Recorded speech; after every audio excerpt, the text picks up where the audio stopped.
आखिर देवराज इंद्र ने ऐसा क्या कुकर्म किया था कि जिससे देवराज इंद्र के शरीर से अंडकोश कटकर गिरने का श्राप मिला था।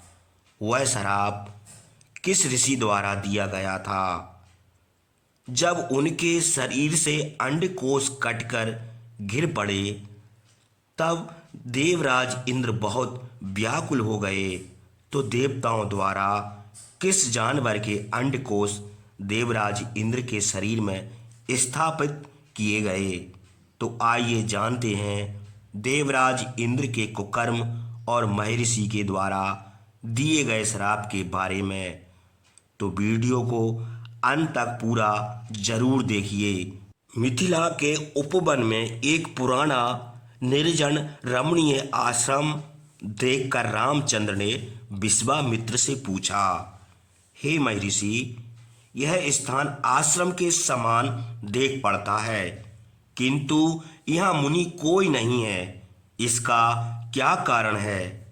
यह पहले किसका आश्रम था?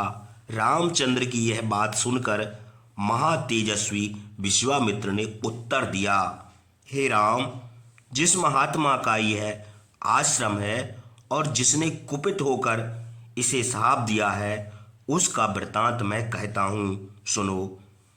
हे पुरुष श्रेष्ठ, पूर्व समय में महात्मा गौतम यहाँ रहते थे। देवता भी इस दिव्य आश्रम की प्रशंसा करते थे। यहाँ उन्होंने अपनी स्त्री अहल्या के साथ बहुत दिनों तक तपस्या की थी। एक दिन मौका पाकर देवराज इंद्र ने गौतम का वेश धारण करके अहल्या से कहा, हे सुंदरी, कामी पुरुष ऋतुकाल की प्रतीक्षा नहीं करता। यद्यप तुम मेरी इच्छा पूरी करो, मैं तुम्हारे साथ भोग करना चाहता हूँ। दुष्टा अहल्या ने अपने स्वामी के भेष में इंद्र को पहचान कर भी उनके साथ भोग किया। इसके बाद प्रसन्न होकर उसने इंद्र से कहा, मैं कृतार्थ हो गई, अब आप शीघ्र यहाँ से चले जाइए।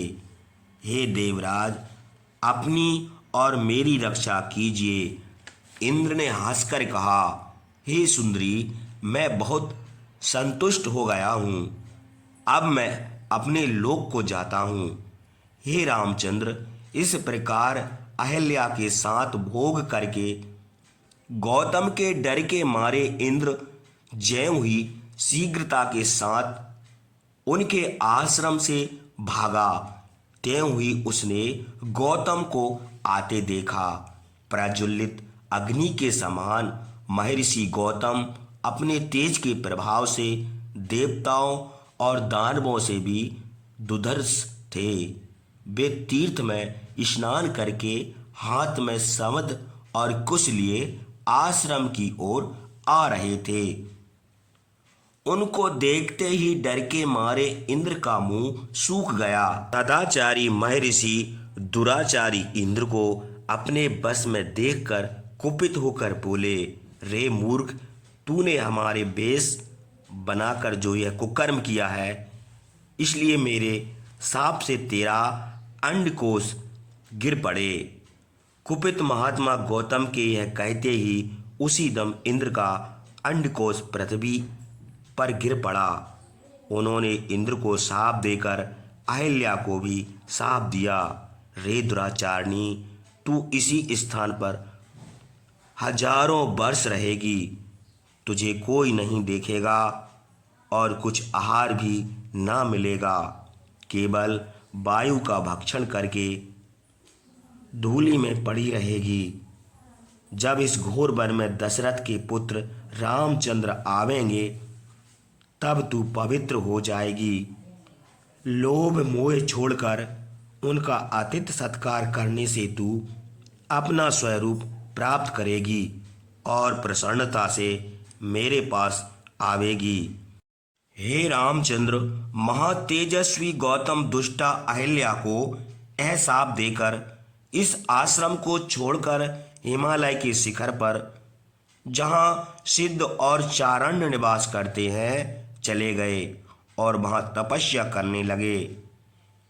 हे रामचंद्र, गौतम के हिसाब से जब इंद्र का अंडकोश गिर पड़ा तब वे उदास होकर सिद्ध, चारण, गंधर्व और अग्नि आदि देवताओं से बोले, मैंने गौतम को कुपित करके उनकी तपस्या में विघ्न डालकर देवताओं का कार्य किया है। महर्षि ने क्रुद्ध होकर मेरा अंडकोश गिरा दिया, अहिल्या को त्याग दिया और उसे शाप देकर उद्धार का उपाय भी बता दिया। हे देवताओं, मैंने आप लोगों का कार्य किया है, अतएव जिस उपाय से मुझे फिर अंडकोश प्राप्त हो वह उपाय करना आप लोगों का कर्तव्य है। इंद्र की यह बात सुनकर अग्नि आदि देवता और मरुदगण पितरों के पास गए। अग्नि ने पितरों से कहा, इंद्र का अंडकोश गिर गया है, आप अपने मेष भेड़ा का अंडकोश उखाड़कर इंद्र को दे दीजिए। मेष के अंडकोश हीन होने से आप लोगों के संतोष में कोई त्रुटि न होगी। जो मनुष्य अंडहीन मेष आपके उद्देश्य से दान करें उन्हें आप अच्छे फल दीजिए। अग्नि की यह बात सुनकर पितरों ने मेष का अंडकोश उखाड़कर इंद्र के लगा दिया। हे रामचंद्र, उस समय से पितृ देवता अंडकोशहीन मेघ का भक्षण करते हैं और दान करने वाले को फल देते हैं।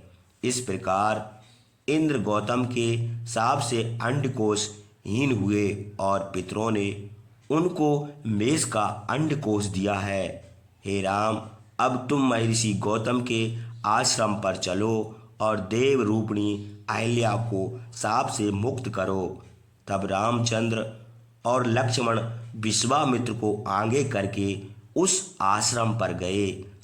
वहां जाकर अहिल्या को देखा, वह अपनी तपस्या के तेज से प्रकाशित हो रही थी। देवता और दानव भी उस देख नहीं सकते थे।